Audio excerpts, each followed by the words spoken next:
Assalamu alaikum. My name is Mahvish Hamid and my roll number is BP155013 and my group number is 36. My presentation topic is immunosuppressant therapy. Now let's start with what is immunosuppressant therapy and definition. Immunosuppressant therapy is a drug regimen that patient use to lower their body immune response. These drugs help patients stop the immune response from overreacting and damaging the transplanted organ and tissue. Patient has to take immunosuppressant drugs when receiving organ transplanted. Now here are the some classification of drugs used in immunosuppressive therapy. Class of immunosuppressive drug corticosteroids. Drugs included methylprednisolone and prednisolone, and it regulates the gene expression. And now antimetabolite, it is the mycophenolate mofetil, inhibitors of de novo purine synthesis lymphocytes. And then third is biological agents. These are polyclonal antibodies, ATGM and thymoglobulin. These cause lysis of lymphocytes. Monoclonal antibodies. Many drugs included in this, they block T lymphocytes activation. Calcineurin inhibitors, drugs include cyclosporin A or tacrolimus. It inhibits the intracellular phosphatase required for interleukin 2 production in the T lymphocytes. Fifth one is non-calcineurin inhibitor. Drugs include is sirolimus or everolimus. It inhibits the mammalian target of rapamycin mTOR activating in lymphocytes, resulting in cycle cell arrest. Why we giving? What are the goals of immunosuppressant therapy? Now let's start. The goal of immunosuppressant therapy is to prevent the organ rejection, which is transplanted, and improve the quality of life and lifespan of patient and organ should be increased. That's why we give regimen of immunosuppressant therapy.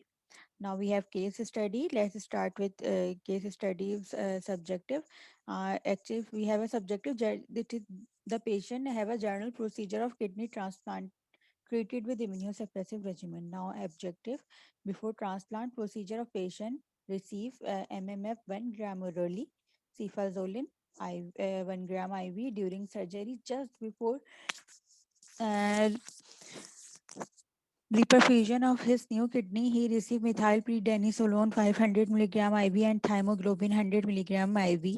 After surgery, furosemide 100 milligram IV and tacrolimus nasogastric 0.1 milligram kg per milligram per kg per day or 3 milligram 12 hour will be start within 12 hours after surgery. Now assessment methylprednisolone, and we have noticed in our case that methylprednisolone has decreased from 500 milligram to 100 milligram IV on the second day post operative day. Now here are some side effects of the methylprednisolone: stomach irritation, vomiting, headache, dizziness. These are the common side effects, but when there is a serious side effect, people should immediately call the doctor or consult the doctor. These are cold infection, swollen face or lower legs, ankle in a case of taking methylprednisolone. Now we have the patient is also taking prednisolone, that is 60 milligram 60 milligram per oral is to be given on the subsequent day for one dose and maintained by zero point 0.3 milligram per kg day to 20 milligram daily by day 7 after surgery. Infection. Common side effects include infection, menstrual period changes, increased sweating, nervousness, and shortness of breath. When there is a shortness of breath, the patient should consult doctor. And now third drug when that is given tacrolimus nasogastric. It is 1 milligram per kg per day or 3 milligram Q12 hourly will be start within 12 hours after surgery. Tacrolimus is used in 70% of new kidney transplant recipients. Adverse effect of tacrolimus nasogastric is lower blood cells count, infection, fever, nausea, diarrhea, constipation, stomach pain, weakness, headache, cough, breathing problem. Assessment. MMF will be continued at 1 gram per oral BID. He will also continue with antibody induction with thymoglobin 100 milligram IV on the day 1 and 3 after surgery. The dose of tacrolimus will be adjusted after surgery if renal function improve. The dosage will be adjusted according to tacrolimus whole blood flow concentration plan. The main objective of immunosuppressive therapy is to avoid with minimal adverse side effect, rejection, and infection to ensure long-term survival of the patient and the graft. During the first year after kidney transplantation, the average acute rejection rate is more than 20%.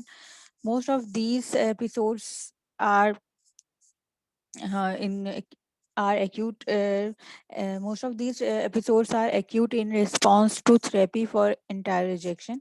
By using sequential treatment and smaller doses of several agents rather than larger doses of any agents use alone, combination therapy is used to take advantage of various mechanisms of action to minimize drug toxicity. These are the multi-drug combinations. Combinations, on the other hand, can result in higher medication prices, compliances problem, and increased risk of infection and cancer, and the difficulty in determining the negative circumstances. Plan. In general patient, triple or quadrant therapy would be used in many centers. An antibody such as thymoglobulin, elmituzumab, and basiliximab or daclizumab would be added to his current triple therapy because patient is considered at high risk of recipient because he is black, and black recipient generally have a higher rate of acute rejection and graft loss than other ethnic groups after transplant. After the initial transplantation period, drug dosage and reduce over time and maintain at a stable dosage for 6 months to 1 year. In general patient, tacrolimus, MMF, or other corticosteroids may be discontinued. Although the discontinuation of a drug may reduce adverse effect, it must be counterbalanced against the risks of acute rejection and graft loss.